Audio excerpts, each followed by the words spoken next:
down trees, with a lot of other things that's happening on the ground with our farms, poultry houses laying on the ground and other things. So as you all know, the ag economy was not good before the storm, and it's worse now.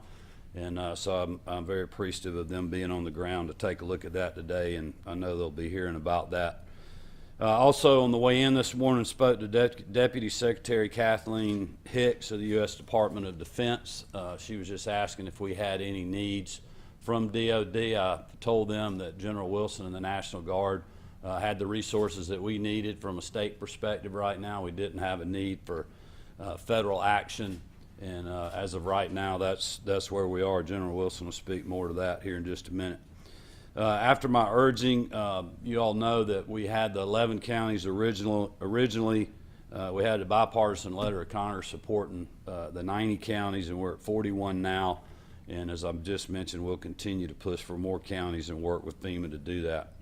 We did get some good news yesterday. Director Stallings told me that the administration has agreed to cover 100% of cleanup costs for the first 3 months, which is what we were requesting for them for the category A and B.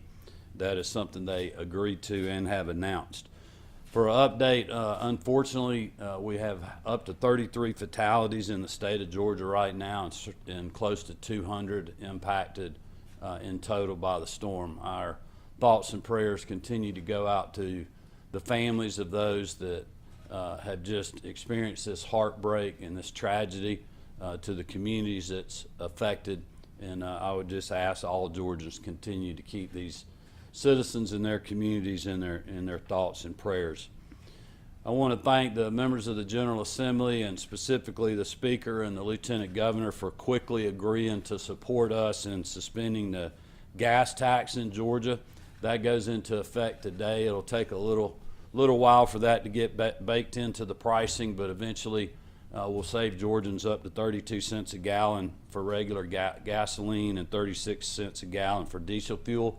A lot of people in rural communities that we talked to yesterday are spending a lot on fuel right now, responding to the storm, running generators to get their wells going, to power their homes, to power nursing home facilities and other things. And so we feel like this will economically help people a little bit, and I want to thank the General Assembly for doing that.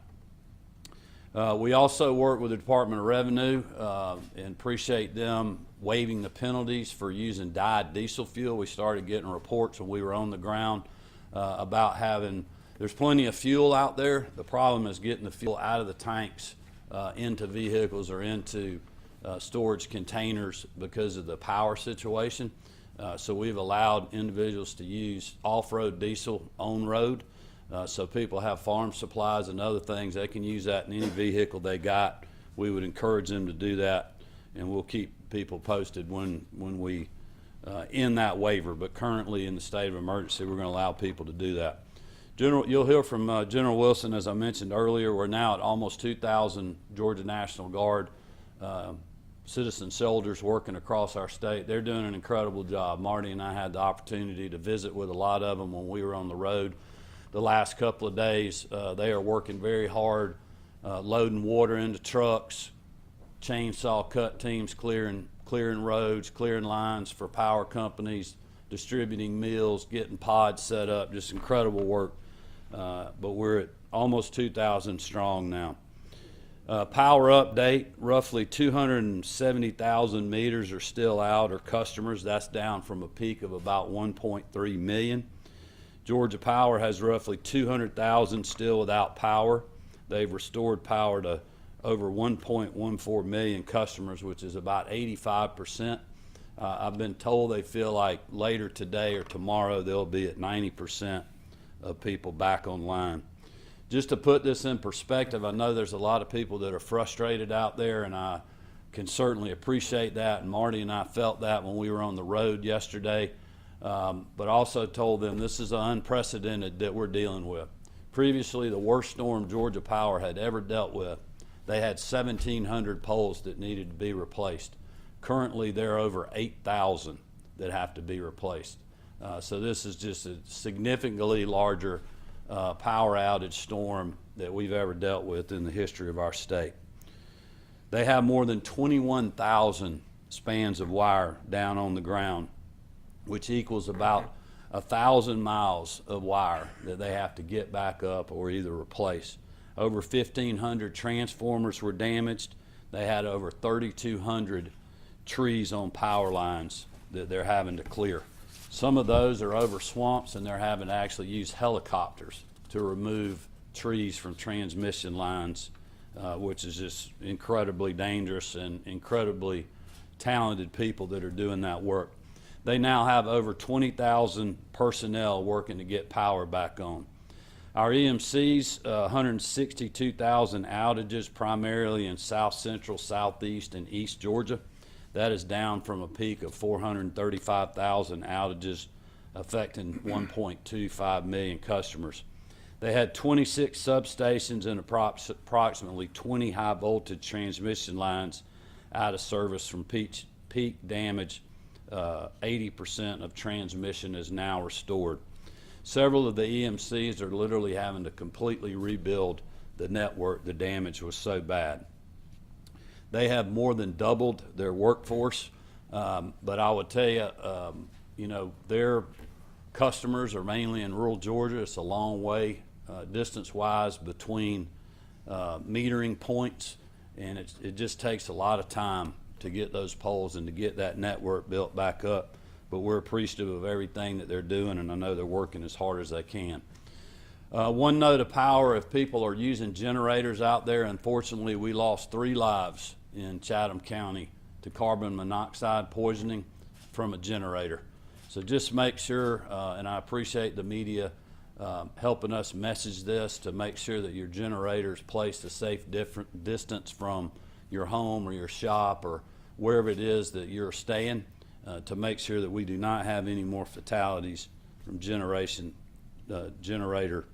episodes and carbon or CO2 deaths. I told every county I went to yesterday in my opening remarks that no one was spared in the storm, and we've certainly seen that from the Big Bend area of Florida all the way through our state, through South Carolina, North Carolina, parts of Alabama, and Tennessee.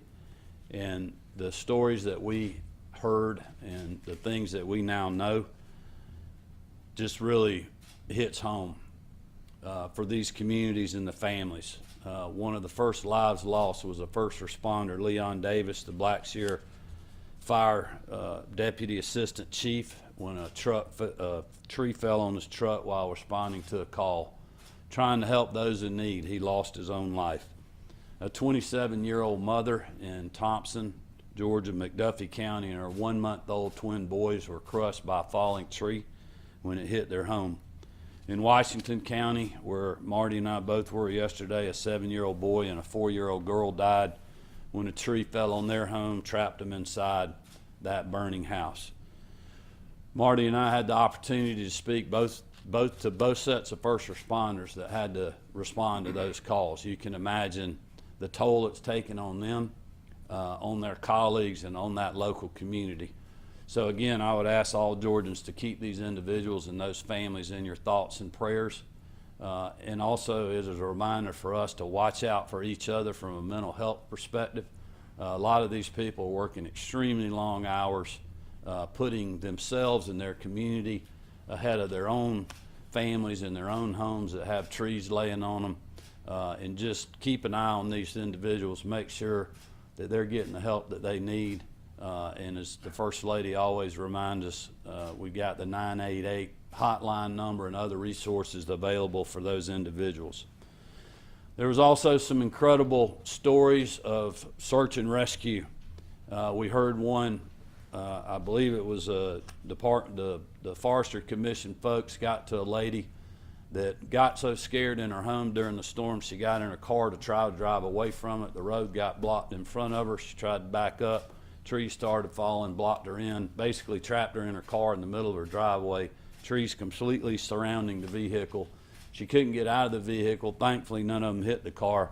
But 3 days later, because the Georgia Forestry Commission and first responders were checking every home, they found her and got her out of that car and saved her life. But she'd been in there for 3 or 4 days. Those are the kind of stories that we heard when we were on the road out there. It's just amazing what our first responders were doing. There was an older lady, that same type story. She was trapped in her home for several days, and we finally, or the local first responders finally got to her, literally saved her life as she was starting to run out of food or water. And then every community we went to, you just have everyday heroes that are stepping up, like the sheriff and his family in Glasscock County, the school superintendent there. They lost power to their school. Their food supply was going to go to waste. They took everything out of their freezers, got it to the sheriff, and they were literally cooking hot meals for people in their local community. We were in Johnson County and visited with a small church in Kite, Georgia, a new church, divine intervention in some ways. This little old church has been feeding 400 to 600 people a day. And 2 months ago, I don't think the church even existed. But to hear the people that are telling those stories and doing that good work reminds you of what a resilient state that we live in, and just what good people we have. And it's so heartwarming to see people coming together in times like this and in a time of need. We also had a pastor in Sandersville that prayed for us in the parking lot. And probably one of the best pictures I've seen of this whole storm episode was in Valdosta on Saturday when we were doing our press conference, and First Lady Marty Kemp was standing right beside me with a big white T-shirt that had big red letters on it that said "Pray." And somebody had given that to her in a previous storm at the State Operations Center over at GEMA, and that really said it all about really how this response started. And we'll continue to pray for everybody that's working so hard out there. We also had the opportunity at the end of the day on Tuesday night, when we ate dinner at a little Mexican restaurant in Dublin. We saw a bunch of first responders. There weren't any of them that were anywhere close to living in our state. They were from New Jersey, Indiana, and other parts of the country that were down here helping us. Just great individuals, just doing what they do, and we certainly thank them for that. The next morning, we were at the Georgia Power Base Camp. We got there right at 6:30 a.m. There's 500 and something trucks there, over 1,000 people. Most of them had already eaten breakfast before we got there and were starting to crank their trucks up. And then later that night, we're driving back, and we're seeing people out there working 8 o'clock at night, the same people that started at 7 o'clock that morning. So they are doing everything in their power to get power back on, and we just shook a lot of hands and thanked them for what they were doing. So we've certainly seen resilience on full display in our state, and you'll hear from others here shortly. But I did, in closing, just want to give a quick BioLab update. EPD is in the State Operations Center with Director Stallings and the rest of the team. They continue to monitor and receive updates from local, state, and federal partners responding to the incident.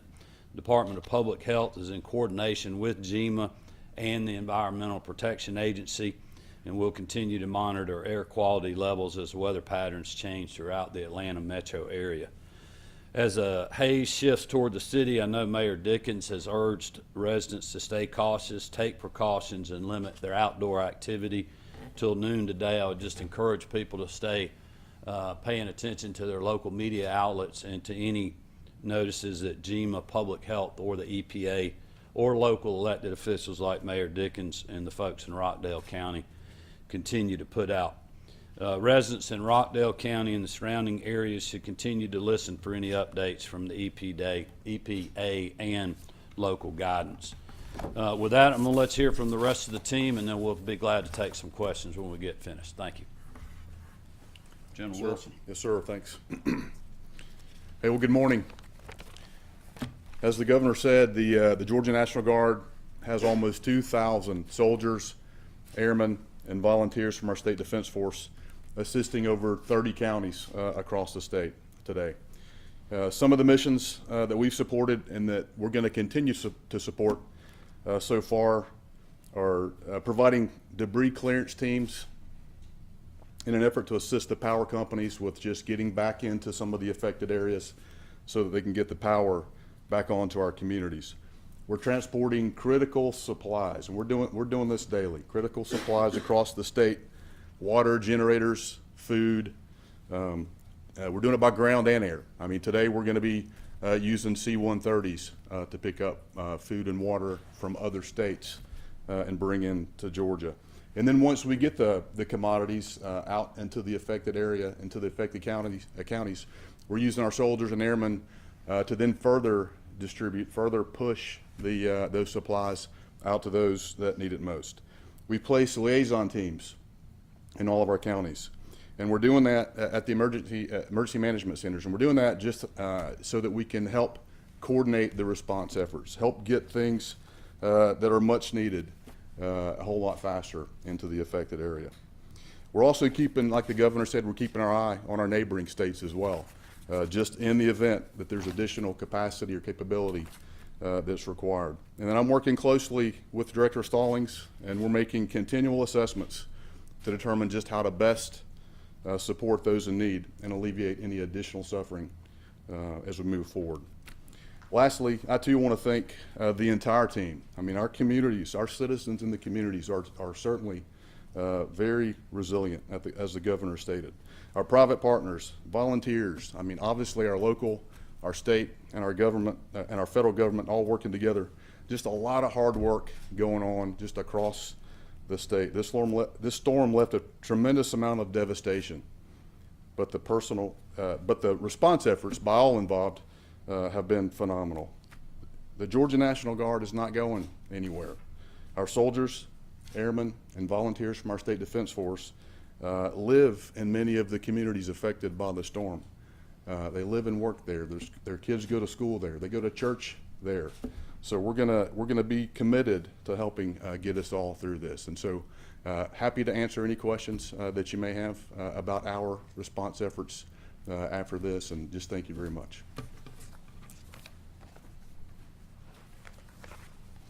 Good morning.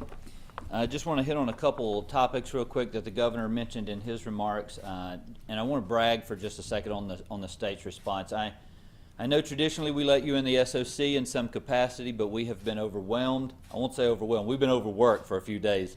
Our folks are tired, and the last thing I needed them to do was come by you grumbling. So I appreciate the hard work of our team and their efforts in there. They've been getting after it. Bragging on some of the folks standing up here, Major General, he was very modest in his response. His team is out there, and they are doing a fabulous job. You should be extremely proud. As he mentioned, last night we found a capacity that we needed out of Arkansas and Louisiana, and so C-130s are en route right now to pick up additional resources to make that happen, and so we're so appreciative. He did mention a couple other cool resources. We've used Chinooks. We've used every capability, I think, that the National Guard has brought to bear to make this response. The governor was adamant that our job was to get our citizens recovered, get them the resources needed, and we have done exactly that. We went after it as hard as we can, leaning forward into the response. In that pickup today, we're going to pick up 1,824 pallets of MREs that we'll be able to give out to those locally. That's the equivalent of 31 tractor trailer loads worth of supplies that we'll be bringing into the state via air and other means just today. I want to thank some of our neighbors. As the governor mentioned, we've got a lot of response, and we've got generators and other resources that have come in from other states. New Jersey, as we've mentioned. We just said Arkansas, Louisiana. We've got an IMT team that's we just finished paperwork that's rallying in Montana that's coming down to South Georgia to help us work through the process of the response. We're appreciative of our federal partners that have been in there with us the whole time.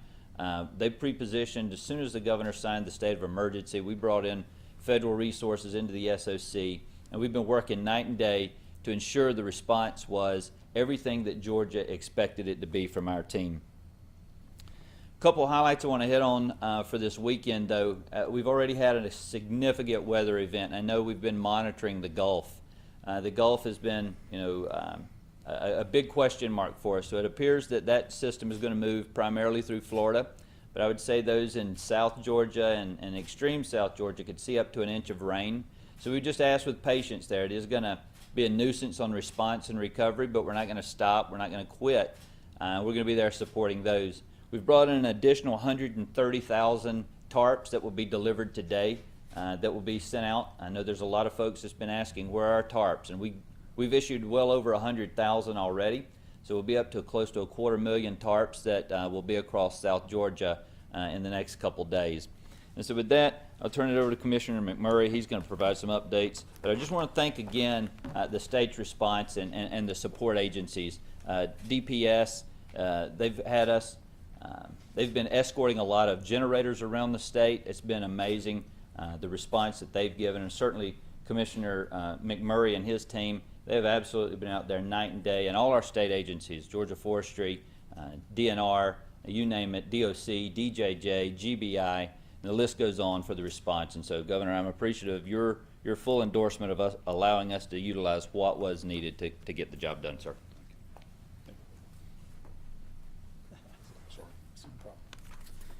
Thank you, Director Stallings. Georgia DOT's role in this horrific event has been one of clearing roadways. Our priority routes are our interstates first, the state routes, those critical routes that get to hospitals, energy production, schools, the like. At the worst of this, we had over 300 state routes blocked, impassable. That included 3 interstates at the time. We have made great progress on the state routes and the interstates, and now just down to a handful of locations that have power lines that the power crews are still working on. But this storm was so big, as the governor talked about. We've had right at 2,000 employees at one time working in all 159 counties. And of course, since then, we've triaged to work in the counties most affected, from Valdosta all the way to Augusta. This storm impacted 32,000 miles of roads just in the 41 declared counties. Now, again, 90 counties, you can pretty much double that. So you're talking about over 60,000 miles of roadways that are impacted, as you heard the governor, with power line crews, with over 1,000 miles of power lines that have to be rebuilt. But just think about trying to traverse over 60,000 miles of road just to see what the conditions are. I'm very proud of the women and men of the Georgia Department of Transportation for them providing the ability to get emergency vehicles through and power companies through. Our goals are first, to make it passable. That means that you can just get around. And today, we're down to only a handful of routes, literally about 5 to 7, that are just remain passable due to power lines. Everything else is our second priority. We try to get the roads fully open, but trees may be right up to the edge of pavement. Sometimes they may be encroaching in the edge of pavement. So we need everybody to still be aware that the roads are not fully open, even though all lanes appear to be open. And regrettably, we're still having trees fall. And with the power line work, sometimes they have to take trees out and then block a road again. So we need to ask everybody to still remain vigilant and remain as a defensive driver, because you never know what's going to be right around the corner. And then thirdly, our priority is, once we get cut to white line, is coming to push back the debris to make sure that if there's an errant vehicle or somebody needs to pull over, or if you got to pass a convoy of the National Guard or other resource agencies, there's places to safely maneuver over. So we're beginning that. But our first priorities are always those high routes. But now, again, this is a statewide event. We are working with all the counties in the affected area. In fact, we have our resources and consultant resources, some 50 consultant contractor crews working in 10 counties of the 41 counties in the declared area. And we're reaching out to each county too to say, what can we do to help get you white line to white line, or passable to white line to white line. So we're again moving into the cities and the counties, trying to provide the relief that they need. Out of those 32,000 miles of roads impacted in the 41 counties, the majority of those are city streets and county roads. So you can understand that this is still many, many days of cleanup to get the roads fully passable. I need to update you on another critical issue, traffic signals. So we've had 106 signals today that still have to be repaired or rebuilt totally. They're just totally damaged, they're non-functional, they're not working. That's going to take us some time. We have full resources working on that. The 106 signals, the majority of them are in Augusta, Richmond, and Columbia County. So we're redeploying forces from all over the state, including consultant contractors, to help get those 106 signals back online. When you come to a signal that is not functioning, it is a four-way stop. I got to re-emphasize that. It is a four-way stop. Even if there's part of a signal hanging there and you're saying it doesn't look like a signal, please, you got to treat it as a four-way stop. We don't need anyone else to be hurt or injured. We still have 146 traffic signals that are functional but don't have power. And so as power keeps coming on, these will be back functional.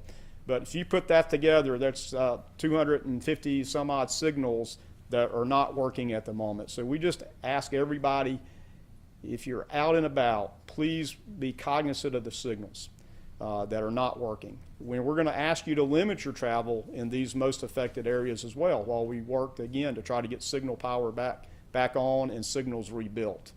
That leads me to the third thing, signs. There are thousands of signs that are either bent over, damaged, or just plain missing. We've already replaced over 2,600 signs across the state. And the signs that we replace first are the red signs, the important ones, the stop signs, the yield signs, the wrong way signs. But there are still thousands of signs that are missing. So we ask that you, again, be a defensive driver. If you know that there used to be a stop sign at this location, please treat it as a stop sign is there. We're trying our best. And again, state routes and interstates, obviously we're in our first priorities, but working with cities and counties, there are a lot of signs that are just plain gone. So again, please be a defensive driver and treat the roads safely as we go. Again, last word is please limit your travel. Give the power crews, again, room to work. Give our crews, the Guard, Forestry Commission, DNR, everybody's out there that's still trying to get the roads passable and get them safed up, the room to work. And I'll turn it back to you, Governor. Thank you. All right, well, thank you everybody again for just all the work that you've been doing. I know Colonel Hitchens couldn't be with us today, but I know Lieutenant Colonel Lowe, the rest of the Department of Public Safety, Georgia State Patrol have been a big help to the locals, especially a lot of them very tired. Deputies needed rest, so we augmented a lot of the night patrols in places like, literally from Augusta all the way down to Homerville and Clinch County. So we appreciate the State Patrol's good work, and it's been relatively quiet on their front, which we are glad of. So with that, we'll open it up and take your questions. Richard. Governor, obviously you and the First Lady have been to all 159 Georgia counties. What were your thoughts, particularly Tuesday and Wednesday, outside of Valdosta and Augusta, driving up through these places that you've been to many times before and seeing them? And what were the people saying to you as they saw you driving? Well, for somebody that literally came into office with the aftermath of Hurricane Michael, which happened when Governor Deal was governor, but it was during the transition, so I was involved in being down in those communities and involved in the response afterwards and then the disaster relief part of it. So I got to see a lot of that damage. I've seen, my fair share of tornadoes as Secretary of State, having to deal with, election precincts, trying to get them back up and running at this time of year before certainly, the flooding we saw in Tropical Storm Debbie and other storms. Hearing stories like Hurricane Idalia, the Colquitt EMC CEO said the other day in Idalia, which is the worst storm they ever had, they had 500 poles they had to replace. They have over 1,000 for this storm. And then when we literally, we've been on the ground really from Valdosta all the way up through, Augusta, Evans and Columbia County, and then to Thompson and Duffy County. And just the width of the destruction compared to even Hurricane Michael is so much greater. And literally driving down, some of these state routes and seeing chicken houses laying on the ground, a whole pecan orchard, every tree laid over. It's just 100% destruction. We talked to one farmer that literally had 10 chicken houses on the ground, and he's lost every ability to have any revenue off his farm this year. That's the level of destruction that's out there, and it's just so much more widespread. I don't know if people have seen the aerial satellite photograph of at night of seeing the power outages that came from the Big Bend area of Florida the swath that went through Georgia, I mean, it's like I said earlier, it's like a 230 mile, 240 mile tornado went through our state. Orange. Governor Kemp, do we know anything about the FEMA, if we've gotten anything yet? Because I know some people in Augusta said they've tried to apply, but then they're going back and forth and haven't received assistance. Can we elaborate and help? May let understand Director that Stallings speak to the FEMA. So with the announcement of the individual assistance and the public assistance programs, we've had to sign some documents. All that's been turned on now, and so you go to the website. We understand it takes a little bit. A lot of it's been connectivity issues, making sure that those in the community can get out and also get those resources back. You should start seeing as early as this weekend DSA, or disaster survival assistance teams from FEMA. They'll be on the ground doing surveys, starting to talk to the community, take those collection points, and then as early as next week, we'll see what's called disaster recovery centers, or DRCs, being set up by both the federal and state support there to support the locals. Our goal right now is to have at least 20 of those set up initially, and then 5 mobile units so that we can get to those that are hardest hit to make sure they can get those resources to them. That'll start across the state as early as next week. So we understand the process. Again, unfortunately, the only thing that happens quick in this is the storm itself. We work through these processes, though, but I assure you the goal is to make sure every person that was impacted by the storm has the opportunity to recover. And Governor Kemp, just follow up. Yeah, let me add a couple other things there. So our insurance commissioner, John King, told me today he's headed to Valdosta. They're opening facilities up where people can get help with their insurance needs and insurance adjusters and other things. So you have them working on that. I know Ag Commissioner Tyler Harper is on the ground reminding farmers to document, working with farm service agencies and the federal response. Obviously, we talked to Secretary Vilsack about that earlier today. And then also, I think a good resource for communities like that is the congressional offices. I know they'll be getting stood up and be able to help with constituent services on FEMA too. Is there with the power as well with Augusta? They're saying it's October 13th possibly. Is there any other possible way to get other states? I know there's Well, Augusta's probably the hardest hit area we got on the power situation. I think a lot of it had to do with transmission and substations and other things that were having to be completely rebuilt. I would reference you to them because I don't have every detail on that, but I know one of the things that Georgia Power tweeted out today, I mean, they literally were having to use a helicopter to remove a tree off a transmission line that was in the middle of a swamp you couldn't even get a truck to. There was somebody out there in a boat, signaling directions to them. So that's the level of destruction that was out there and what we're having to deal with. But again, I think they're making a lot of headway in the Augusta area, and hopefully you'll see that here over the next 24 to 48 hours. Governor, on the biolab fire, that facility has had a history of repeated violation. This is not even the first fire that's happened at the biolab facility. Do you intend on looking at enforcement action by EPD, having EPD Well, present anything to you on? I would just refer you to EPD or EPA on any enforcement actions. I mean, they have the leverage to do that. If there are violations, that's what they do every day. They don't need direction from me on that. I tell them to do their job, and that's what they do. I mean, our immediate posture is we're trying to help coordinate the response to the incident. And I know Director Stallings can probably speak more to that than I can on the communications that we've had with EPA, who I think is the lead agency on the biolab. So you know, certainly refer you back to them on that too. Do you have anything else you want to add to that? Okay. Can I ask a follow-up on the biolab?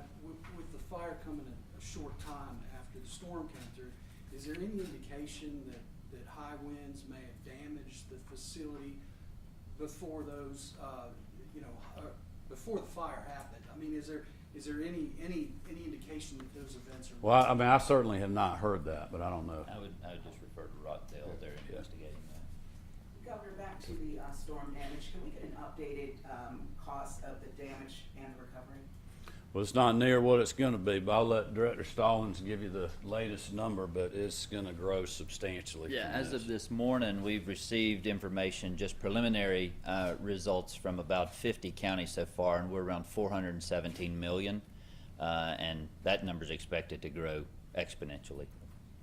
I mean, just to put that in perspective, I talked to 2 different landowners that had lost in the double-digit millions, 10 million, over 10 million, one of them over $20 million worth of timber that's laying on the ground. And that's 2 people and 2 landowners. So it'll be significant on the ag side with literally everybody was in the path of the storm. Pretty much everybody was on the right side of the storm. I think the cotton crop will be almost a complete loss. A lot of the pecan crop will be a complete loss, or at least a complete loss for the affected counties there. So it's going to be significant, not to mention the structures that have been damaged, the amount of money it's taken to rebuild the transmission lines and the power lines. I mean, it's going to be a lot. Governor, we remember last time after Michael, there were some bureaucratic snafus that prevented farmers and growers from getting the federal help that they needed. Any indication now, trying to make sure that pipeline is going to be flowing sooner? Well, I think we have a better process for this now because of the politics of that at the time, which is very frustrating for me. When I was working that issue with our congressional delegation, with our agriculture commissioner at the time, that's a conversation that Commissioner Tyler Harper, myself, Congressman Austin Scott, a lot of other members of the congressional delegation are already having to make sure that we're attacking this in a bipartisan way so that we don't have politics involved in this response. I mean, we should not have politics involved in disaster response and getting relief for our farmers or the citizens of our state. And I think you will see that. Our hope is that if there's a supplemental done, which I think they probably would be for the ag side of this, that money is block granted to the states like it was last time, which allows us to really cut out a lot of the red tape and the bureaucracy and get the relief directly to the producers that need it. That worked very well once we finally did get this done with Hurricane Michael, and so that's our hope, and that's what we're working on. Governor, now that you've had a chance to do this tour and review so much of the state's response, have you learned any lessons or any takeaways, anything you think might do differently next time? Well, I don't know that there's anything that we would do differently. I'm just so thankful that we did the early state of emergency, that we made it a statewide event, listening to Will and the rest of the weather team and the information that we were getting to make sure our whole state knew to prepare for this, which is, if you remember what Director Stallings was saying, pre-storm was prepare to survive for 72 hours after the storm hits. That'll allow us enough time to cut through and get to you, no matter where you are. And that really played out. We had individuals that were prepared for that, and we also know that there were some individuals that weren't prepared for that, so that's a good lesson really for all of us as citizens to make sure you have enough food, enough water to survive that additional 72 hours in a storm like this. But also, look, I think you talked to a lot of people over in the CSRA and the kind of Augusta, Columbia County area. I mean, they were not thinking this storm was going to hit them.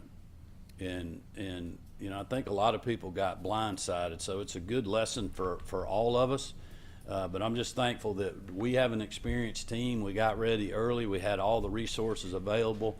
The emergency, the state of emergency that we did allowed Director Stallings to really pull every resource into the State Operations Center, our private sector partners like the Red Cross and federal partners like FEMA, so that we were ready when the storm hit and we were responding literally as soon as it was safe to do so afterwards. I do think, we've experienced, and you do this in every storm, is just there's a lot of turnover in emergency management. So sometimes you don't have as experienced people on the ground at the county level or city level as you might from one county to another. And I think Director Stallings and his team's done a good job about shifting either some of their resources to those counties or getting other counties that weren't as hard hit. I think it was Glasscock it wasn't Glasscock. There was one of the counties where we were yesterday, but we had, like I know Baldwin County did a lot to help Glasscock County out. And we had, I think one of the Baldwin County folks went to maybe Washington County or one of the other smaller counties. Their EMA guy went over there to help because their county wasn't hit as much. So we had a lot of that going on too in our state. And I think as we, kind of do a post-mortem on the storm, there'll be those kind of things that we'll look at to just see, not that we would have done a whole lot different, but just how could we be maybe more efficient or provide the locals more resources when they're seeing turnover at that level. But I'm sure we'll continue to learn. I mean, look, we learn something after every storm. That's one reason Georgia has such a good team, is we've been through a lot. If you think back to some of the things that happened in the Deal administration and their response and how they improved things, and I certainly learned a lot from watching Governor Deal in these scenarios, and then have learned a lot dealing with what I have in 5.5 years, and we'll continue to sharpen the team and just do all we can to help support our people. But also, we've made, despite what we have to do for ourselves, there are resources that we have that we're not using, and we're certainly offering those to people that need them. And so we want to be good neighbors, like a lot of people are being good neighbors to us. All right, thank you, everybody. We're going to pray. Great job. Thanks, sir. Thanks. Appreciate it.